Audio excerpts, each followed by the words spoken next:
Next നമ്മൾ നോക്കാൻ പോകുന്നത് Ma Rainey's Black Bottom written by August Wilson. So August Wilson ആരാണെന്ന് നമുക്ക് ആദ്യമേ നോക്കാം. അഗസ്റ്റ് വിൽസൺ എന്ന് പറയുന്നത് ഒരു എന്താ പറയുക പെൻസിൽവേനിയൻ റൈറ്ററാണ്. ആൻഡ് ചെറുപ്പകാലം തൊട്ട് തന്നെ ഇവർക്ക് റൈറ്റിങ്ങിനോട് താല്പര്യം ഇയാൾക്ക് റൈറ്റിങ്ങിനോട് താല്പര്യം ഉണ്ടായിരുന്നു. ആൻഡ് 9th ഗ്രേഡ് ആയപ്പോഴേ സ്കൂളിൽ നിന്ന് ഡ്രോപ്പ് ഔട്ടായി. ലൈബ്രറിയിലൊക്കെ വെച്ചിട്ടാണ് ഇദ്ദേഹം പഠിച്ചത്. ലൈബ്രറിയുടെ യൂസേജിലൂടെയാണ് ഇദ്ദേഹം പഠിച്ചതൊക്കെ. 1962 ഇദ്ദേഹം US ആർമിയിൽ എൻലിസ്റ്റഡ് ആയി. പക്ഷേ ആഫ്റ്റർ 1 ഇയർ ഇദ്ദേഹം എന്ത് ചെയ്തെന്ന് വെച്ച് കഴിഞ്ഞാൽ വീണ്ടും അവിടെ നിന്നും പോയി. 1965 ഇദ്ദേഹം ഒരു റൈറ്റർ ആവാൻ വേണ്ടി ഡിസൈഡ് ചെയ്യുന്നു. And from there starts his writing journey. So he himself is described as black nationalist. ഇയാളെ സ്വയം പറയുന്നതും ഇയാളെ ഇപ്പോൾ വിളിക്കുന്നതെന്ന് പറഞ്ഞൊരു ബ്ലാക്ക് നാഷണലിസ്റ്റ് എന്നായിട്ടാണ്. ബിക്കോസ് ഹീ ഇസ് എന്താ പറയുക supports and he stands for the black community. Okay, so ഇദ്ദേഹത്തിൻ്റെ മെയിൻ എയിം എന്താണെന്ന് വെച്ചാൽ റൈറ്റിങ്ങിലൂടെ ബ്ലാക്ക് കമ്മ്യൂണിറ്റിയെ എന്ത് ചെയ്യുക, പൊളിറ്റിസൈസ് ചെയ്യുക. അതായത് ആ ഒരു പ്ലാറ്റ്ഫോം ഓഫ് ഡിസ്കഷനിൽ ബ്ലാക്ക് കമ്മ്യൂണിറ്റിയുടെ പ്രശ്നങ്ങളെ കൊണ്ടുവരിക. അതാണ് നമ്മുടെ അഗസ്റ്റ് വിൽസന്റെ ജോലി എന്ന് പറയുന്നത് റൈറ്റിങ്ങിലൂടെ. അപ്പം നമുക്ക് പഠിക്കാനുള്ള ഈ ഒരു എന്താ പറയുക മാ റെയ്നീസ് ബ്ലാക്ക് ബോട്ടം എന്ന് പറയുന്നത് 10 പ്ലേ സൈക്കിളുണ്ട്. അതായത് ഒരു സീരീസ് പോലെ 10 പ്ലേ ഇദ്ദേഹം ചെയ്തിട്ടുണ്ട്. സോ ആ 10 പ്ലേയിലെ ഫസ്റ്റ് പ്ലേ ആണ് ഈ മാ റെയ്നീസ് ബ്ലാക്ക് ബോട്ടം എന്ന് പറയുന്നത്. ഇനി നമ്മൾ ശരിക്കും പറഞ്ഞു കഴിഞ്ഞാൽ ഈ മാ റെയ്നി ആരാണെന്ന് അറിഞ്ഞിരിക്കണം. മാ റെയ്നി എന്ന് പറയുന്നത് ഒരു പോപ്പുലർ ആയിട്ടുള്ള സ്റ്റേജ് പെർഫോമറാണ്. അതായത് ഈ ബ്ലൂസ് എന്ന് പറയുന്ന മ്യൂസിക്കൽ കാറ്റഗറിയിൽ നല്ല രീതിയിൽ പെർഫോം ചെയ്യുന്നൊരു ആർട്ടിസ്റ്റ് ആയിരുന്നു മാ റെയ്നി. എന്ന് വെച്ചാൽ ബ്ലൂസ് എന്ന് പറയുമ്പം ഹാർലം റെനസൻസിന്റെ സമയത്ത് ഹാർലം റെനസൻസ് എന്ന് പറയുന്ന ആർക്ക് വേണ്ടി വന്നതാണ്? ആഫ്രിക്കൻ അമേരിക്കൻ കമ്മ്യൂണിറ്റിയെ സപ്പോർട്ട് ചെയ്യാനും അവരുടെ കൾച്ചറൽ ലിറ്ററേച്ചർ ആർട്സ് ആ ഫീൽഡൊക്കെ നല്ല രീതിയിൽ സപ്പോർട്ട് ചെയ്യാൻ വേണ്ടിയും ഒന്ന് റീപ്ലനിഷ് ചെയ്യാൻ വേണ്ടിയും വന്നൊരു മൂവ്മെന്റ് ആണ് ഹാർലം റിനസൻസ് മൂവ്മെന്റ് എന്ന് പറയുന്നത്. സോ ഫോർ ദാറ്റ് ആ ഒരു സമയത്ത് ജാസ് മ്യൂസിക് അല്ലെങ്കിൽ ബ്ലൂസ് മ്യൂസിക് എന്ന് പറയുന്ന 2 കാറ്റഗറീസ് പോപ്പുലറൈസ്ഡ് ആയി. അപ്പോൾ ബ്ലൂസ് മ്യൂസിക്കിന്റെ മദർ എന്ന് തന്നെ നമുക്ക് മാ റെയ്നി എന്നുള്ള ആർട്ടിസ്റ്റിനെ നമുക്ക് പറയാം. ഓക്കെ, സോ അവരുടെ യഥാർത്ഥ പേരെന്ന് പറയുന്ന മാ ഗെട്രൂഡ് റെയ്നി എന്നാണ്. 20th സെഞ്ചുറിയുടെ ഫസ്റ്റ് 2 ഡിക്കേഡ്സിലാണ് ഇവർ പോപ്പുലറൈസ്ഡ് ആയത്. And she is known as the mother of the blues എന്നാണ് പറയുന്നത്. വളരെ മാസ് പോപ്പുലാരിറ്റി ഉള്ള ഒരു ബ്ലൂസ് സിംഗർ ആയിരുന്നു 1920s ഇവരെന്ന് പറയുന്നത്. And person of the folk എന്നാണ് ഇവരെ അറിയപ്പെടുന്നത്. അതായത് ആളുകളുടെ പേഴ്സൺ, അതായത് പീപ്പിൾസ് സിംഗർ എന്ന് പറയുന്ന പോലെയായിരുന്നു. ഒരുപാട് മ്യൂസിക്കൽ സെറ്റിങ്സും ഒരുപാട് മ്യൂസിക്കും ഒക്കെ ഇവർ എന്ത് ചെയ്തിട്ടുണ്ട്. ദെൻ മാ റെയ്നി വാസ് ബോൺ ആസ് മാ ഗെട്രൂഡ് റെയ്നി. ആൻഡ് അച്ഛനും അമ്മയും പാട്ടുകാരായിരുന്നു, മിൻസ്ട്രൽ സിംഗേഴ്സ് ആയിരുന്നു. ആൻഡ് ഇവർ ലോക്കൽ ടാലന്റ് ഷോയിലൊക്കെ പെർഫോം ചെയ്തിട്ടാണ് ഇവർ പിന്നെ ഒരു വലിയ സ്റ്റേജിലോട്ട് ഒരു പ്ലാറ്റ്ഫോമിലോട്ട് വന്നത്. ഓക്കെ, ദെൻ നമുക്ക് പഠിക്കാനുള്ള ഈ മാ റെയ്നിയുടെ വർക്ക് എന്ന് പറയുന്നതാണ് ബ്ലാക്ക് ബോട്ടം. അപ്പം നമ്മളതിനെ പറയുന്നത് മാ റെയ്നീസ് ബ്ലാക്ക് ബോട്ടം എന്നാണ്. ഓക്കെ, ഇനി നമുക്ക് ആദ്യമേ നോക്കേണ്ടതെന്ന് വെച്ച് കഴിഞ്ഞാൽ ഇതിനകത്തു നിന്നുള്ള അപ്പോൾ ഫസ്റ്റ് ഒരു 10 പ്ലേ സൈക്കിളിലെ ഫസ്റ്റ് ഇതാണ്. ആഫ്രിക്കൻ അമേരിക്കൻ എക്സ്പീരിയൻസിനെ കുറിച്ചാണ് ഇത് പറയുന്നത്. 2 ആക്ട് ഡ്രാമയാണ്. ഷിക്കാഗോയിലാണ് ഇത് സെറ്റ് ചെയ്തിരിക്കുന്നത്. ഷിക്കാഗോയിലുള്ള ഒരു മ്യൂസിക്കൽ റെക്കോർഡിംഗ് സ്റ്റുഡിയോയിൽ 1927 ഈ ഒരു പ്ലേ സ്റ്റാർട്ട് ചെയ്തേക്കുന്നത്, അല്ലെങ്കിൽ സ്റ്റാർട്ട് ചെയ്യുന്നത്. ആ ഒരു ഇയറിലാണ് സെറ്റ് ചെയ്തേക്കുന്നത്. ഓക്കെ, മാ റെയ്നിയും അവരുടെ തന്നെ മ്യൂസിക്കൽ ബാൻഡിലുള്ള മെമ്പേഴ്സും പിന്നെ അവരുടെ വൈറ്റ് പ്രൊഡ്യൂസറും വൈറ്റ് ഏജന്റ്, മ്യൂസിക്കൽ ഏജൻസ് കാണുമല്ലോ, ഈ ഏജന്റുമാർ കാണുമല്ലോ. അപ്പോൾ അങ്ങനെയുള്ള ആ വൈറ്റ് ഏജന്റും വൈറ്റ് പ്രൊഡ്യൂസറും പിന്നെ ഈ മാ റെയ്നിയുടെ ബാൻഡ് മെമ്പേഴ്സുമായിട്ടുള്ള പ്രശ്നങ്ങളും അങ്ങനെ ആ ഒരു കാര്യമാണ് ഇതിനകത്ത് സംസാരിക്കുന്നത്. ബ്ലാക്കും വൈറ്റും തമ്മിലുള്ള 1920s ആ ഒരു റിലേഷൻഷിപ്പ് എങ്ങനെയായിരുന്നു, റേസിസം എങ്ങനെയായിരുന്നു എന്നൊക്കെ ഈ ഒരു പ്ലേക്കകത്ത് നമുക്ക് മനസ്സിലാക്കാൻ സാധിക്കും. ഈ ഒരു ടൈറ്റിൽ എന്ന് പറയുന്നത് ഈ ബ്ലാക്ക് ബോട്ടം എന്ന് പറയുന്നത് ശരിക്കും പറഞ്ഞാൽ അവരുടെ ഒരു സോങ് ഉണ്ട്, സെയിം നെയിമാണ് സോങ്ങിന്. അപ്പോൾ അതാണ് ശരിക്കും പറഞ്ഞാൽ ആ സോങ്ങുമായിട്ട് ചുറ്റിപ്പറ്റിയുള്ള കുറേ കാര്യങ്ങളാണ് ഇതിനകത്ത് വരുന്ന മേജർ ആയിട്ടുള്ള തീം എന്ന് പറയുന്നത്. ഓക്കെ, ഇനി നമുക്ക് ക്യാരക്ടേഴ്സ് ആരൊക്കെയാണെന്ന് നോക്കാം. അപ്പോൾ ക്യാരക്ടേഴ്സിനകത്ത് ആദ്യം വരുന്നതെന്ന് പറയുന്നത് സിൽവസ്റ്റർ ബ്രൗൺ എന്ന് പറഞ്ഞൊരു ക്യാരക്ടറുണ്ട്. അത് ഈ മായുടെ നെഫ്യൂ ആണ്. അയാളൊരു വളരെ യങ് ആയിട്ടുള്ളൊരു പേഴ്സൺ ആണ്. ആൻഡ് പക്ഷേ ഇയാൾക്കൊരു പ്രശ്നമുണ്ട്, ഇയാൾ സ്റ്റട്ടർ ചെയ്യും, അതായത് വിക്കുണ്ട്. ഇയാളൊരു ഡ്രൈവർ, ഈ മാ റെയ്നിയുടെ ഡ്രൈവർ കം നെഫ്യൂ ആണ് ഇയാൾ. അതായത് ഇടയ്ക്കിടയ്ക്ക് ഇവരെ ഡ്രൈവ് ചെയ്ത് ഇവിടെയൊക്കെ റെക്കോർഡിംഗ് സ്റ്റുഡിയോയിലൊക്കെ ഇയാൾ കൊണ്ടുപോകും. അങ്ങനെ ഒരു ദിവസം ഇയാൾക്ക് ഒരു ആക്സിഡൻറ്റ് പറ്റും. പക്ഷേ മാ റെയ്നി ഇടപെട്ട് പോലീസുകാരനെ ബ്രൈബ് കൊടുക്കാൻ വേണ്ടി നോക്കി മാ റെയ്നി ഇടപെട്ട് ഇയാളെ കേസിൽ നിന്ന് ഊരി പോവുകയൊക്കെ ചെയ്യും. ഓക്കെ, ഇയാളെ കൊണ്ടാണ് മാ റെയ്നി അവരുടെ പ്ലേ ആയിട്ടുള്ള, അതായത് ബ്ലാക്ക് ബോട്ടം എന്നുള്ള പ്ലേയിൽ ഒരു സോങ് പാടിപ്പിക്കാൻ ഇവർ തീരുമാനിച്ചിരിക്കുന്നത് നെഫ്യൂവിനെ കൊണ്ടാണ്. സ്റ്റട്ടർ ചെയ്ത ഈ നെഫ്യൂവിനെ കൊണ്ട്, അതായത് സിൽവസ്റ്ററിനെ കൊണ്ട്. അത് ഇവരുടെ കൂടെയുള്ള ബാൻഡ് മെമ്പേഴ്സിന് ഇഷ്ടപ്പെടത്തില്ല. കാരണം ആ സോങ് പാടാൻ വേണ്ടി ഇവരുടെ ബാൻഡ് മെമ്പേഴ്സിൽ തന്നെ ഒരുപാട് ആളുകൾ ഇങ്ങനെ വെയിറ്റ് ചെയ്തുകൊണ്ടിരിക്കുവാണ്. സോ അതാണ് സിൽവസ്റ്ററിൻ്റെ ഇഷ്യൂ എന്ന് പറയുന്നത്. അതുപോലെ തന്നെ പിന്നെന്താണ്, നെക്സ്റ്റ് വരുന്ന ക്യാരക്ടർ കട്ട്ലർ എന്ന് പറയുന്നത് ഈ ബാൻഡിലെ ഗിറ്റാർ ആൻഡ് ട്രോംബോൺ പ്ലെയർ ആണ്. പിന്നെ അതുപോലെ തന്നെ മിഡ് 50s മനുഷ്യനാണ് ഇയാൾ. പിന്നെ മ്യൂസിക് വളരെ സ്ട്രെയിറ്റ് ഫോർവേഡായിട്ട്, അതായത് വളരെ സ്ട്രെയിറ്റ് ആയിട്ട് ചെയ്യുന്ന ആളാണ്. ഒരു ഇംപ്രൊവൈസേഷനും ഒന്നും ഇല്ലാതെ എന്താണോ അയാളുടെ അടുത്ത് വായിക്കാൻ കൊടുത്തേക്കുന്നത് അയാൾ കറക്റ്റായിട്ട് വായിക്കും. ഓക്കെ, ഇയാൾ മറിഹുവാനയൊക്കെ സ്മോക്ക് ചെയ്യുന്നൊരു വ്യക്തിയും കൂടിയാണ്. ആൻഡ് ദെൻ നെക്സ്റ്റ് വരുന്ന ഡസി മേ എന്ന് പറയുന്നത് മാ റെയ്നിയുടെ ബ്യൂട്ടിഫുൾ ലവറാണ്. വളരെ യങ് ആണ്, ഡാർക്ക് സ്കിൻഡ് വുമൺ ആണ്. സോ ഡസി മേക്ക് ഒരു ഫർ ജാക്കറ്റ് ഉണ്ട്, ഒരു ടൈറ്റ് ഫിറ്റിംഗ് യെല്ലോ ഡ്രസ്സാണ് അവരുടെ ഡ്രസ്സ് എന്ന് പറയുന്നത്. ഒരു ദിവസം മാ റെയ്നിയുടെ അടുത്ത് എന്താ പറയുക, മാ റെയ്നിയുടെ തന്നെ ഫ്രണ്ടായിട്ടുള്ള ബാൻഡിലുള്ള ലെവി എന്ന് പറഞ്ഞ ആളുമായിട്ട് ഇവർ കിസ് ചെയ്യുന്നുണ്ട്. And also she tells him that എന്താണ്, നമുക്ക് ഒരുമിച്ച് പോയൊരു ബാൻഡ് തുടങ്ങാം എന്നൊക്കെ ഇങ്ങനെ ഇടയ്ക്കൂടെ ഒരു സ്റ്റോറിയും കൂടി വരുന്നുണ്ട് കേട്ടോ. പിന്നെ അടുത്തതെന്ന് പറയുന്നത് ഇർവിൻ എന്നുള്ള ക്യാരക്ടറാണ്. അതാണ് മാ റെയ്നിയുടെ വൈറ്റ് ഏജൻറ്റ്, അതായത് ഈ മ്യൂസിക്കൽ ഷോസൊക്കെ പിടിച്ചു കൊടുക്കുന്ന ഈ ഇർവിനാണ്. അയാളൊരു ടോൾ ഫ്ലഷി മാൻ ആണ്. ഇയാളുടെ ഒരു ഇതെന്ന് വെച്ച് കഴിഞ്ഞാൽ ഇയാൾക്ക് ബ്ലാക്ക് കമ്മ്യൂണിറ്റിയിൽപ്പെട്ട ആളുകളെ കുറിച്ച് എല്ലാം അറിയാം, ഭയങ്കര നോളജബിൾ ആണെന്നും പിന്നെ ബ്ലാക്ക് കമ്മ്യൂണിറ്റിയിൽപ്പെട്ട ആളുകളെയൊക്കെ ഇയാൾക്ക് മാനേജ് ചെയ്യാൻ പറ്റുമെന്നും ഡീൽ ചെയ്യാൻ പറ്റും എന്നൊക്കെയാണ് ഇയാളുടെ ഒരു വിചാരം. പിന്നെ ഇയാളുടെ എനർജി സ്പെൻഡ് ചെയ്യുന്ന എവിടെയാണെന്ന് വെച്ചാൽ മാ റെയ്നിയും ഈ വൈറ്റ് പ്രൊഡ്യൂസറായിട്ടുള്ള സ്റ്റേഡി വാൻഡ് എന്ന് പറഞ്ഞൊരു ക്യാരക്ടറും കൂടിയുണ്ട്. അവർ തമ്മിൽ എപ്പോഴും വഴക്കാം, മാ റെയ്നിയും സ്റ്റേഡി വാൻഡും തമ്മിൽ. ഈ വഴക്ക് പരിഹരിച്ച് കൊടുക്കുക എന്നുള്ളതാണ് ഇർവിൻ്റെ ഏറ്റവും വലിയ ജോലി എന്ന് പറയുന്നത്. അതുപോലെ തന്നെ ഈ പോലീസുകാരനെ ബ്രൈബ് ചെയ്യുന്നുണ്ടല്ലോ, നേരത്തെ ഇല്ല ആക്സിഡൻറ്റ് കേസ് ഒതുക്കാൻ വേണ്ടി സിൽവസ്റ്ററിൻ്റെ, അതിനകത്തൊക്കെ ഈ ആ കേസിൽ നിന്നൊക്കെ ഊരിക്കൊടുത്തത് സോൾവ് ചെയ്തതൊക്കെ ഇർവിനാണ്. പിന്നെ പക്ഷേ ഇയാളുടെ മെയിൻ മോട്ടിവേഷൻ എന്ന് പറയുന്ന മണി തന്നെയാണ് കേട്ടോ. ദെൻ അടുത്തതെന്ന് പറയുന്നത് ലെവി എന്ന് പറഞ്ഞൊരു ടാലൻറ്റഡ് ആയിട്ടുള്ള ട്രംപറ്റ് പ്ലെയർ ആണ്. ഏർലി 30s ആണ് ഇയാളുടെ ഏജ് എന്ന് പറയുന്നത്. യങ്ങസ്റ്റ് പ്ലെയർ ഇൻ ദ ബാൻഡാണ്. സോ ഇയാൾ അപ്പിയറൻസിനൊക്കെ ഒരുപാട് ഇമ്പോർട്ടൻസ് കൊടുക്കുന്നൊരു വ്യക്തിയാണ്. അതായത് എസ്പെഷ്യലി ഷൂസ്, പിന്നെ ഈ ഡ്രസ്സ്, ഇങ്ങനെയുള്ള കാര്യങ്ങളൊക്കെ ഭയങ്കര ഇമ്പോർട്ടൻസ് കൊടുക്കുന്ന ആളാണ്. ഇയാൾ ഈ ഡ്രസ്സും ഷൂസും ഒക്കെ ഭയങ്കര എക്സ്പെൻസീവ് ആയിട്ടുള്ള മേടിക്കുന്നത് എങ്ങനെയാണെന്ന് വെച്ചാൽ ഇയാൾ ഈ പൈസ കൊണ്ടുള്ള ഡൈസ് ഗെയിമിന് പോവും. അങ്ങനെ അതിനകത്ത് നിന്ന് പൈസ കിട്ടുന്നതാണ് ഇയാൾ ഇതൊക്കെ മേടിക്കുന്നത്. ലെവിക്ക് ശരിക്കും പറഞ്ഞ ഒരു ബാൻഡ് സ്റ്റാർട്ട് ചെയ്യണം എന്നുണ്ട്, ഇവരിൽ നിന്ന് വിട്ടുമാറി, ആൻഡ് സോങ്സ് റെക്കോർഡ് ചെയ്യണം എന്നുണ്ട് ഒറ്റയ്ക്ക്. സോ ഇയാൾ ബാക്കിയുള്ള മെമ്പേഴ്സിൻ്റെ അടുത്ത് പറയുന്നുണ്ട്. ഈ സ്റ്റേഡി ബാൻഡ് എന്നുള്ള വൈറ്റ് പ്രൊഡ്യൂസർ ഇയാളുടെ അടുത്ത് വാക്ക് കൊടുത്തിട്ടുണ്ട് പോലും, അതായത് ഈ ബാൻഡ് വേറെ സ്റ്റാർട്ട് ചെയ്യാൻ ഇയാൾ സഹായിക്കാം എന്നൊക്കെ. ദെൻ ലെവിക്കാണെന്നുണ്ടെങ്കിൽ മാ റെയ്നിയുടെ ബ്ലാക്ക് ബോട്ടം ഒരു ഫാസ്റ്റർ മോഡിൽ പാടുന്നതാണ് ഇഷ്ടം, അല്ലാതെ ബ്ലൂസ് നമ്പറിൽ പാടുന്നത് ഇഷ്ടമല്ല. ആ ഒരു കാറ്റഗറിയിൽ പാടുന്നത് ഇഷ്ടമല്ല. പക്ഷേ ലെവി അതുകൊണ്ട് തന്നെ വളരെ ഫ്രസ്ട്രേറ്റഡ് ആവുന്നു, ഭയങ്കര ആർഗ്യൂ ചെയ്യുന്നുണ്ട് ബാൻഡ് മെമ്പേഴ്സുമായിട്ട്. അതുപോലെ തന്നെ ഇയാൾ സെഡ്യൂസ് ചെയ്യുന്നുണ്ട് ഡസിമയുമായിട്ട്. ഡസിമ എന്ന് വെച്ചാൽ മറ്റേ എന്താ പറയുക, മാ റെയ്നിയുടെ ലവറാണ് ഡസിമെ. ലൈക്ക് അതർ ബാൻഡ് മെമ്പേഴ്സ് ലെവിക്കും ഒരു സ്റ്റോറിയുണ്ട്. അതായത് ഈ ബോത്ത് ബ്ലാക്ക് ആൻഡ് ഓരോ ക്യാരക്ടേഴ്സിനും ബ്ലാക്ക് ആൻഡ് വൈറ്റ് തമ്മിലുള്ള ഒരു ഇഷ്യൂസ്, എന്തെങ്കിലും ഒരു ഇഷ്യൂസ് കാണും. Okay, then when he was A child also he witnessed his mothers rape. അതുകൊണ്ട് തന്നെ ഇയാളുടെ മൈൻഡിൽ കുറച്ച് ഡിസ്റ്റർബ്ഡ് ആയിട്ട്, അതായത് കുറേ വൈറ്റ് മെൻ ഇവളുടെ മദറിനെ റേപ്പ് ചെയ്യുന്നുണ്ട്. So he try to stop the men, പക്ഷേ സീരിയസ്ലി ഹി വാസ് ഇഞ്ചേർഡ്. ഇയാളെ ആരോ കുത്തുന്നുണ്ട്, കത്തി വെച്ചൊക്കെ കുത്തുന്നുണ്ട്, റേപ്പ് ചെയ്യാൻ വന്ന ഒരാൾ. ആൻഡ് ഹിസ് ഫാദർ എന്ത് ചെയ്തെന്ന് വെച്ച് കഴിഞ്ഞാൽ ഇത് അറിഞ്ഞിട്ടും അതിലൊരാൾക്ക് ഇയാളുടെ ഫാം അങ്ങ് വിൽക്കുകയാണ് ചെയ്യുന്നത്. ആൻഡ് വേറൊരു വേറൊരു നാട്ടിൽ പോയി, ടൗണിൽ പോയി സെറ്റിൽ ചെയ്യുന്നുണ്ട്. And then he returns for vengeance. പിന്നീട് ഇയാൾ വന്ന് 4 പേരെയും കൊല്ലുകയാണ് ചെയ്യുന്നത്. എന്നിട്ട് ഈ അച്ഛൻ സൂയിസൈഡ് ചെയ്യുകയാണ് ചെയ്യുന്നത്. ലെവിയുടെ ആങ്കർ ഒരു ഭയങ്കര ഹൈ പിച്ചിലെത്തുന്നുണ്ട് ഈ ഒരു towards the end of the play.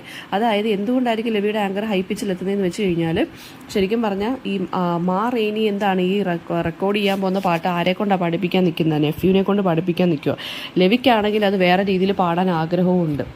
So അത് അവർ തമ്മിൽ ഭയങ്കര ക്ലാഷ് ആവുന്നുണ്ട്. അവസാനം ഈ ലെവി ദേഷ്യം കൊണ്ട് അറിയാതെയല്ല, ദേഷ്യം കൊണ്ട് ടൊലേഡോ എന്ന് പറഞ്ഞൊരു ക്യാരക്ടറിനെ കൊല്ലുന്നുണ്ട്.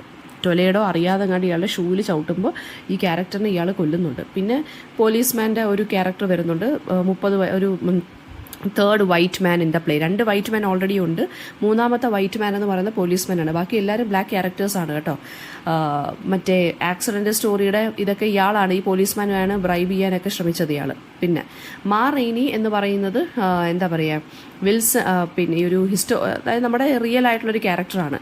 മദർ ഓഫ് ദ ബ്ലൂസ് എന്നാണ് അറിയപ്പെടുന്നത്. പിന്നെ ഫീമെയിൽ ബ്ലൂസ് സിംഗേഴ്സിൽ ഏറ്റവും ഫേമസ് ആയിട്ടുള്ളൊരു പാട്ടുകാരിയാണ് കേട്ടോ മാ റെയ്നി എന്ന് പറയുന്നത്. ആൻഡ് അച്ഛനും അമ്മയും മിനിസ്ട്രൽ പ്ലേയേഴ്സ് ആയിരുന്നു. പിന്നെ ഈ റെയ്നി ഇതിനകത്ത് വരുന്നതെന്ന് വെച്ചാൽ ബാൻഡ് ലീഡറാണ്. ഇവരാണ് എല്ലാ റെക്കോർഡിംഗ് ഡിസിഷൻസും ഇവരെടുക്കുന്നത്. ഫൈനൽ സേ ഇവർക്കാണുള്ളത് പാട്ടിൻ്റെ കാര്യത്തിൽ. ഒരു ഇല്യൂഷൻസും ഇല്ല അബൌട്ട് ഹർ റിലേഷൻഷിപ്പ് വിത്ത്. അതായത് ഇവർക്ക് ഇർവിൻ്റെ അടുത്താണെങ്കിലും സ്റ്റഡിവൻ്റെ അടുത്താണെങ്കിലും സ്റ്റഡിവൻ എന്ന് വെച്ചാൽ പ്രൊഡ്യൂസറാണ്, അവരുടെ അടുത്തെന്നാണെങ്കിലും ആവശ്യമുള്ള റിലേഷൻഷിപ്പ് മാത്രമേ ഉള്ളൂ. ബിക്കോസ് ഷീ നോസ് ദാറ്റ് എന്താണ് ഇവരിൽ നിന്നാണ് ഇവരൊക്കെ രണ്ടുപേരും പൈസ ഉണ്ടാക്കുന്നതെന്ന് അവർക്ക് നല്ല വൃത്തിക്കറിയാം. And she also knows that all they want is my voice. അതായത് ഇവരുടെ വോയിസ് മാത്രമാണ് അവർക്ക് ലക്ഷ്യമെന്നും പൈസ ഉണ്ടാക്കാൻ വേണ്ടി മാത്രമുള്ളൊരു സോഴ്സാണ് ഇവരെന്നും ആർക്കറിയാം? മാ റെയ്നിക്ക് അറിയാം. ഓക്കെ. ആൻഡ് വളരെ ഡോമിനേറ്റിങ്ങും ഭയങ്കര ബോസി ആയിട്ടുള്ളൊരു ക്യാരക്ടറാണ് മാ റെയ്നി. അതായത് കൊക്കക്കോള ഇല്ലാതെ പാടത്തില്ല അങ്ങനെയൊക്കെ പറയുന്നുണ്ട്. നെഫ്യൂനെ കൊണ്ടേ സ്റ്റട്ടറിങ്ങുള്ള നെഫ്യൂനെ കൊണ്ടേ പാടിപ്പിക്കത്തുള്ളൂ, അങ്ങനെയൊക്കെ ഇവർ നിർബന്ധവും വാശിയൊക്കെ പിടിക്കുന്നുണ്ട്. ആൻഡ് അപ്പം ഇതാണ് മാ റെയ്നി. ഇനി അടുത്ത സ്ലോ ഡ്രാഗ് എന്ന് പറഞ്ഞൊരു ക്യാരക്ടറുണ്ട്. സ്ലോ ഡ്രാഗ് എന്ന് വെച്ചാൽ വളരെ സ്ലോ മൂവിങ് ആയിട്ടുള്ള പക്ഷേ ഒരു ടാലൻറ്റഡ് ആയിട്ടുള്ള ബാസ് പ്ലെയർ ആണ്. mid-50s ആണ് ഇയാളുടെ ഏജ് എന്ന് പറയുന്നത്. കട്ട്ലറിനെ പോലെ തന്നെ ഇയാളും പ്രൊഫഷണലാണ്, മ്യൂസിക്കിൽ തന്നെയാണ് ഇയാളും ഫോക്കസ് ചെയ്തിരിക്കുന്നത്. And always gives his best effort. Okay.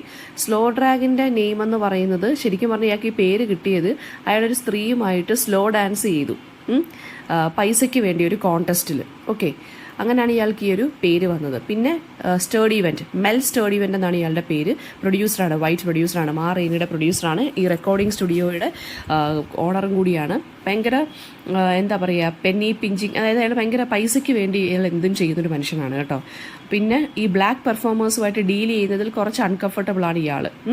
And പിന്നെന്താണ്, ഇർവിൻ വഴിയാണ് ഇയാൾ ഈ ബ്ലാക്ക് മെമ്പേഴ്സുമായിട്ട് മ്യൂസിക്കൽ ബാൻഡിലുള്ള മെമ്പേഴ്സുമായിട്ട് ഇയാൾ കമ്മ്യൂണിക്കേറ്റ് ചെയ്യുന്നത്, ആ ഏജൻറ്റ് വഴിയാണ്. ആൻഡ് ഓൾസോ പിന്നെ പറയുന്നത് സ്റ്റേർഡിവെൻ്റ് റിപ്പീറ്റഡ് ആയിട്ട് ഇർവിൻ്റെ അടുത്ത് പറയുന്നൊരു കാര്യം എന്താണെന്ന് വെച്ച് കഴിഞ്ഞാൽ മാ റെയ്നി എന്ത് പ്രശ്നം കാണിച്ചാലും ഇറ്റ് ഈസ് യുവർ റെസ്പോൺസിബിലിറ്റി എന്ന് ആര് പറയുന്നുണ്ട്? സ്റ്റേർഡിവെൻ്റ് ഇർവിൻ്റെ അടുത്ത് പറയുന്നുണ്ട്. സോ ഞാൻ അവരെ റോയൽ ഹൈനസ് എന്നും queen of the blues bullshit എന്നൊക്കെയാണ് പറയുന്നത് കേട്ടോ. കളിയാക്കിയും ചീത്ത വിളിച്ചൊക്കെ പറയുന്നുണ്ട്. ഒട്ടും താല്പര്യമില്ല മാ റെയ്നിയെ. പക്ഷേ ജസ്റ്റ് പൈസ ഉണ്ടാക്കുന്നതായതുകൊണ്ട്, പൈസ ഒരുപാട് കിട്ടുന്നതുകൊണ്ട് മാത്രമാണ് ഇവരുമായിട്ട് ഇയാൾ അഡ്ജസ്റ്റ് ചെയ്ത് പോകുന്നത്. ആൻഡ് അപ്പോൾ ഇത് കാണിക്കുന്നത്, ഇയാളുടെ ഈ ക്യാരക്ടർ കാണിക്കുന്നത് ശരിക്കും പറഞ്ഞാൽ ഈ ബ്ലാക്ക് മെമ്പേഴ്സിനെ അല്ലെങ്കിൽ ബ്ലാക്ക് കമ്മ്യൂണിറ്റിയിൽപ്പെട്ട ആളുകളെ കൊണ്ട് ലേബർ എടുത്തിട്ട് അവരെ എക്സ്പ്ലോയിറ്റ് ചെയ്തിട്ട് ആണ് ഇയാൾ ജീവിക്കുന്നത്. അപ്പോൾ ഒരു white exploitation of the black labour, അതാണ് ഇയാൾ റെപ്രസെൻറ്റ് ചെയ്യുന്ന ഈ ഒരു ക്യാരക്ടർ എന്ന് പറയുന്നത്. അതുപോലെ തന്നെ ഇയാൾ ത്രൂ ഔട്ട് ദ പ്ലേ ഇയാൾ പ്രോമിസ് ചെയ്യുന്നുണ്ട് ലെവിയുടെ അടുത്ത് പുതിയൊരു മ്യൂസിക് ബാൻഡ് തുടങ്ങാനും മ്യൂസിക് കമ്പനി തുടങ്ങാനും ഒക്കെ. പക്ഷേ at the end of the play he changes his mind and tell him that his songs, അതായത് ഈ ലെവിയുടെ പാട്ടുകളൊന്നും അല്ല ആളുകൾക്ക് ആവശ്യം, അതും അത്രയ്ക്ക് വലിയ പോപ്പുലർ അല്ല എന്ന് പറഞ്ഞ് റിജക്റ്റ് ചെയ്യുന്നുണ്ട്. അതുപോലെ തന്നെ ലെവിയുടെ സോങ് ഒക്കെ ഇയാൾ വാങ്ങിക്കാമെന്ന് പറഞ്ഞ് ഓഫറൊക്കെ കൊടുക്കുന്നുണ്ട്. അതായത് ഒരു പീസിന് $5 വെച്ചിട്ട്, അത് ലെവിക്കൊരു ഫേവർ കൊടുക്കുന്ന പോലെ. പക്ഷേ വെറുതെ ചീറ്റ് ചെയ്യുവാണ് ഇയാൾ. ആൻഡ് ഇയാൾ എന്തുകൊണ്ടാണ് last towards the end of the play mind change ചെയ്യുന്നതെന്നതൊക്കെ അൺക്ലിയർ ആണ്. Maybe he feels uncomfortable. അതായത് ചിലപ്പോൾ മാ റെയ്നിയുടെ പുറകിൽ നിന്ന് ഇങ്ങനൊരു പ്ലേ ചെയ്യാൻ അതായത് ലെവിയെ വെച്ചിട്ട് ഇങ്ങനെ കളിക്കാൻ വേണ്ടി ചിലപ്പം ഇയാൾക്ക് താല്പര്യം കാണത്തില്ലായിരിക്കും. ഓർ മേ ബി എന്താണ് ഇയാൾ പറഞ്ഞ റീസൺ തന്നെ ആയിരിക്കാം. ദെൻ ടൊലേഡോ എന്ന് പറഞ്ഞൊരു ക്യാരക്ടർ വരുന്നുണ്ട്. അത് നമ്മുടെ ലെവി കൊല്ലുന്ന ആൾ. ടൊലേഡോ ഒരു പിയാനോ പ്ലെയർ ആണ്. ആൻഡ് പിന്നെന്താണ്, ഇയാളുടെ ലിമിറ്റേഷൻസും കാര്യങ്ങളും ഒക്കെ അറിയാം. ഇയാളുടെ ഇൻസ്ട്രുമെൻറ്റ് ഇയാൾ നല്ല രീതിയിൽ കൺട്രോളിംഗ് ആയിട്ടാണ് വായിക്കുന്നത്. ആൻഡ് വളരെ ഇൻഡിസ്റ്റിങ്വിഷബിൾ ആയിട്ടുള്ളൊരു സ്റ്റൈലുണ്ട് ഇയാൾക്ക്. പിന്നെന്താണ്, ടൊലേഡോ എന്ന് പറഞ്ഞ ആൾ ലെവി അവസാനം കൊല്ലുന്നുണ്ട്, ബിക്കോസ് ഷൂസിൽ ചവിട്ടിയെന്നും പറഞ്ഞിട്ട്. ടൊലേഡോയ്ക്ക് വൈഫും കുട്ടികളും ഉണ്ട്, പക്ഷേ അവർ ഡിവോഴ്സ്ഡ് ആണ്. ആൻഡ് ഇയാൾ ബാൻഡ് മെമ്പേഴ്സിൻ്റെ അടുത്ത് പറയുന്നതെന്ന് വെച്ചാൽ ചേർച്ചിൽ പോകാൻ വേണ്ടി, പള്ളിയിൽ ചേരാൻ വേണ്ടി ഇയാളുടെ വൈഫ് ഇയാളെ കളഞ്ഞിട്ട് പോയി എന്നാണ് പറയുന്നത്. ആൻഡ് തീം വരുന്നതെന്ന് വെച്ചാൽ പവർ വരുന്നുണ്ട് ഇതിനകത്ത്. മോസ്റ്റ് ഇമ്പോർട്ടൻറ്റ് തീം എന്ന് വെച്ചാൽ പവർ, റേഷ്യൽ ആ ഒരു റേസിസം ഒക്കെ ഇവിടെ വരുന്നുണ്ട്. ആ വൈറ്റ് ക്യാരക്ടേഴ്സിൻ്റെ ഡോമിനേഷൻ നമുക്ക് ഇതിനകത്ത് കാണാം. അപ്പം പവർ എന്ന് പറയുന്നത് ഇതിനകത്ത് വരുന്നത് നമ്മുടെ വേരിയസ് ബാൻഡ് മെമ്പേഴ്സ് തമ്മിലുള്ള പവർ സ്ട്രഗിൾസ് ബിറ്റ്വീൻ മാ റെയ്നിയും സ്റ്റേർഡി വാൻഡുമാണ്. മാ റെയ്നിയും വൈറ്റ് പ്രൊഡ്യൂസറും തമ്മിലുള്ള പ്രശ്നവും ബാൻഡ് മെമ്പേഴ്സിൻ്റെ ഇടയ്ക്കുള്ള പ്രശ്നവുമാണ്. അതായത് റെയ്നിയും സ്റ്റേർഡി വാൻഡും തമ്മിലുള്ള ആ ഹിസ്റ്റോറിക്കൽ ബാറ്റിൽ അത് നമ്മളെ സൂചിപ്പിക്കുന്നത് വൈറ്റും ബ്ലാക്കും തമ്മിലുള്ള പ്രശ്നവും അതുപോലെ തന്നെ ക്യാപിറ്റലിസ്റ്റുകളും വർക്കേഴ്സും തമ്മിലുള്ള പ്രശ്നമാണ്. കാരണം ഇവരെ മാക്സിമം ചൂഷണം ചെയ്യുന്ന ഒരു ക്യാരക്ടറാണ് സ്റ്റേർഡി വാൻഡ്. സോ അയാളൊരു ക്യാപിറ്റലിസ്റ്റും ഇവർ ഒരു ലേബറിനെ പോലെയാണ് ഇവരെ ഇട്ട് എക്സ്പ്ലോയിറ്റ് ചെയ്യുന്നത്. പിന്നെ റെയ്നി പക്ഷേ എന്താണ്, മ്യൂസിക് ഇവർക്കുള്ളത് കൊണ്ടാണ് ഇവർ ശരിക്കും പറഞ്ഞാൽ പിടിച്ച് നിൽക്കുന്നത്. ഇയാളുടെ അടുത്ത് ഇച്ചിരി ഒന്ന് ചാടയിട്ടാണെങ്കിലും ആറ്റിറ്റ്യൂഡ് കാണിച്ചിട്ടാണെങ്കിലും എന്ത് പറഞ്ഞാലും ഇയാളിൽ നിന്ന്, വൈറ്റ് പ്രൊഡ്യൂസറിൽ നിന്ന് അവർക്ക് നേടാനുള്ള കാര്യങ്ങളെല്ലാം നീഡ്സ് എല്ലാം എന്താ പറയുന്നത്, മേടിക്കുന്നുണ്ട്. പൈസയുടെ രൂപത്തിലാണെങ്കിലും അല്ലാതാണെങ്കിലും ഡിമാൻഡ്സ് എല്ലാം ഇവരുടെ ഡിമാൻഡ്സ് എല്ലാം ഇയാൾ അംഗീകരിക്കുന്നുമുണ്ട്. ആൻഡ് അപ്പോൾ പവർ സ്ട്രഗിൾ. പിന്നെ അതുപോലെ അടുത്ത ക്യാരക്ടർ വരുന്നതെന്ന് വെച്ചാൽ ലെവിയും ബാക്കിയുള്ള ബാൻഡ് മെമ്പേഴ്സുമായിട്ടുള്ള പ്രശ്നം. അതും എന്താണ്, ഈ ജനറേഷണൽ കോൺഫ്ലിക്റ്റ് ആണ് കാണിക്കുന്നത്. ലെവിക്ക് ഫാസ്റ്റായിട്ട് വേണം മറ്റേ സോങ് പാടാൻ, പക്ഷേ മാ റെയ്നി എപ്പോഴും ആ ട്രഡീഷണൽ ആയിട്ടുള്ള ബ്ലൂസ് ആ ഒരു കാറ്റഗറിയിലാണ് പാടാനാണ് അവർക്കിഷ്ടം. സോ ആ ഒരു ജനറേഷണൽ കോൺഫ്ലിക്റ്റ് കാണുന്നുണ്ട്. മ്യൂസിക്കിൻ്റെ ഡിഫറെൻറ്റ് ആറ്റിറ്റ്യൂഡ് ടുവേർഡ്സ് മ്യൂസിക് നമുക്ക് കാണുന്നുണ്ട്. ഇപ്പം റെയ്നി എന്ന് പറയുന്നത് ഓൾഡർ ജനറേഷനെ റെപ്രസെൻറ്റ് ചെയ്യുന്ന ആളാണ് ബാൻഡിൽ. പിന്നെ ലെവി എന്ന് പറയുന്നത് യങ്ങസ്റ്റ് ആയിട്ടുള്ള ഒരു ജനറേഷനെ സൂചിപ്പിക്കുന്നൊരു ക്യാരക്ടറാണ്. ഓക്കെ, ദെൻ പിന്നെ ബ്ലാക്ക് ഐഡൻറ്റിറ്റി ഒരു തീമായിട്ട് വരുന്നുണ്ട്. Most of the band members എന്ന് പറയുന്നത് അവരുടെ സ്റ്റോറി ടെല്ലിങ്ങിലൂടെ, ഇൻട്രാക്ഷൻസിലൂടെയാണ് അവരുടെ കഥകൾ പറയുന്നത്. അതായത് സ്റ്റേർഡി വാൻഡിൻ്റെയും ഇർവിൻ്റെയും ക്യാരക്ടേഴ്സിനെ വെച്ചിട്ടാണ് ഇവർ ബാക്കിയുള്ള ബ്ലാക്ക് മെമ്പേഴ്സ് അവരുടെ സ്റ്റോറീസ് പറയുന്നത്. ഈച്ച് ബാൻഡ് മെമ്പറിന് ഓരോ സ്റ്റോറി കാണും. അതായത് പിന്നെ ഈ അവർ ബ്ലാക്ക് കമ്മ്യൂണിറ്റിയിൽ പെട്ടതായതുകൊണ്ട് അവർക്കും ഓരോ നെഗറ്റീവായിട്ടുള്ള കാര്യങ്ങൾ വൈറ്റ് പീപ്പിളിൻ്റെ അടുത്ത് നിന്ന് കിട്ടിയിട്ടുള്ള സ്റ്റോറീസൊക്കെ അവരും പറയുന്നുണ്ട്. പിന്നെന്താണ്, ടൊലേഡോ മാത്രമാണ് ഇവരുടെ ബാൻഡിലുള്ള എഴുതാനും വായിക്കാനും ഉള്ള ഒരേ ഒരു മെമ്പർ, ലിറ്ററേറ്റ് ആയിട്ടുള്ള ബാൻഡ് മെമ്പർ. പക്ഷേ ഇയാൾ സ്ത്രീകളുമായിട്ട് റിലേഷനിൽ ഇയാൾ വെറും ഒരു ഫെയിലിയറാണ്, especially with his wife. Levee എന്ന് പറയുന്ന അപ്പിയറൻസിലൂടെയാണ് ഇയാൾ നിൽക്കുന്നത്. ഷൂസാണ് ഇയാളുടെ ഒരു സെൻട്രൽ സിംബൽ എന്ന് പറയുന്നത്. ആൻഡ് ഓൾസോ ഇയാളൊരു വുമണൈസറും കൂടിയാണ്. പിന്നെ അമ്മയുടെ ആ ഒരു സ്റ്റോറിയും ഇമ്പോർട്ടൻ്റ് ആണ്. കട്ട്ലർ എന്ന് പറയുന്നത് എന്താ പറയുക, അതായത് കട്ട്ലറിനും ഇതുപോലെ ഓരോ സ്റ്റോറികളുണ്ട്. പിന്നെ ഇതിൻ്റെ സ്റ്റൈൽ പറയുകയാണെന്നുണ്ടെങ്കിൽ ഈ വിൽസൻ്റെ പ്ലേ 3 യൂണിറ്റീസ് ഉണ്ട്. നമ്മുടെ unity of place, time and എന്താ പറയുക, ആ 3 യൂണിറ്റീസ് ഫോളോ ചെയ്യുന്ന ഒരു പ്ലേ ആണ് നമ്മുടെ അഗസ്റ്റ് വിൽസൻ്റെ ഈ ഒരു പ്ലേ എന്ന് പറയുന്നത്. പിന്നെ unity of time, action and place ഇതിനകത്തുണ്ട്. അതായത് ഒരേ ആക്ഷനും ഒരേ ടൈമിലും ഒരേ പ്ലേസിലും വെച്ചാണ് ഇത് ഹാപ്പൻ ചെയ്യുന്നത് കേട്ടോ. പിന്നെ ഓരോ ക്യാരക്ടേഴ്സും ഓരോ സ്റ്റോറിയിലൂടെയാണ്, അല്ലെങ്കിൽ ക്യാരക്ടേഴ്സിൻ്റെ സ്പീച്ചിലൂടെയാണ് അവരുടെ റിലേഷൻഷിപ്പ് വൺ അനദർ നമുക്ക് മനസ്സിലാക്കി എടുക്കുന്നത്. അതാണ് ഇതിൻ്റെ ഒരു ഇമ്പോർട്ടൻ്റ് ആയിട്ടുള്ളൊരു പ്ലോട്ട് സ്ട്രക്ചർ എന്ന് പറയുന്നത് തന്നെ. ഒരു മോഡേൺ ട്രാജഡിയുടെ എല്ലാ എലിമെൻറ്റ്സും ഇതിനകത്തും ഉണ്ട്. ലെവിയുടെ ഡൗൺഫോളൊക്കെ എന്ന് വെച്ച് കഴിഞ്ഞാൽ അയാളുടെ പ്രൈഡും അയാളുടെ ദേഷ്യവും കൊണ്ടാണ്, റേജും കൊണ്ടാണ്. ഒരു കൺവെൻഷണൽ ഡെഫിനേഷൻ ഓഫ് ട്രാജിക് പ്ലേയിൽ വരുന്നതല്ല. ഓക്കെ, പിന്നെ ഇല്യൂഷൻ ഓഫ് റിയാലിറ്റി നമുക്കിതിനകത്ത് കാണാൻ സാധിക്കുന്നുണ്ട്. അതായത് ഈ ക്യാരക്ടേഴ്സ് ശരിക്കും പറഞ്ഞാൽ റിഥമിക് പാറ്റേണിലൂടെയും വൊക്കാബുലറി എന്ന് പറയുന്നതും അതൊക്കെ ഈ ബ്ലാക്ക് അർബൻ അമേരിക്കൻസിൻ്റെ വൊക്കാബുലറിയൊക്കെയാണ്, 1920s വൊക്കാബുലറിയൊക്കെയാണ് ഇതിനകത്ത് യൂസ് ചെയ്തിരിക്കുന്നത് കേട്ടോ. അത് ആ ഒരു പെർഫെക്ഷന് വേണ്ടിയാണ് ഇയാൾ പറഞ്ഞിരിക്കുന്നത്, ഇത് ചെയ്തിരിക്കുന്നത്. അപ്പോൾ ഈ ഒരു പ്ലേ എഴുതുമ്പോൾ നമ്മൾ എന്തായാലും ഹാർലം റിനസൻസ് എന്താണെന്നുള്ള കാര്യം കൂടി നമ്മൾ അറിഞ്ഞിരിക്കുന്നത് നല്ലതായിരിക്കും. ദെൻ ഇനി നമുക്ക് ആക്ട് 1ഉം ആക്ട് 2ഉം ജസ്റ്റ് ഒന്ന് നോക്കാം. ആക്ട് 1-നകത്ത് മാ റെയ്നിയുടെ ബ്ലാക്ക് ബോട്ടം ഓപ്പൺ ചെയ്ത് ഷിക്കാഗോ റെക്കോർഡിംഗ് സ്റ്റുഡിയോ ആണ്. റെക്കോർഡിംഗ് സ്റ്റുഡിയോ ആരുടെയാണ്? സ്റ്റേർഡി വാൻഡിൻ്റെയാണ്. മാർച്ച് 1927 ഇത് സെറ്റ് ചെയ്തിരിക്കുന്നത്. മാ റെയ്നി ഇവരുടെ ട്രാവലിങ്ങിൽ നിന്നും ടൂർസിൽ നിന്നും ഒക്കെ ബ്രേക്ക് എടുത്തേക്കുവാണ്. പുതിയ പ്രോഗ്രാംസ് ഒന്നും അവർ ചെയ്യുന്നില്ല, ബിക്കോസ് അവർക്ക് പഴയ സോങ്സ് കുറേ റെക്കോർഡ് ചെയ്യാനുണ്ട് നമ്മുടെ സ്റ്റുഡിയോയിൽ വെച്ചിട്ട്.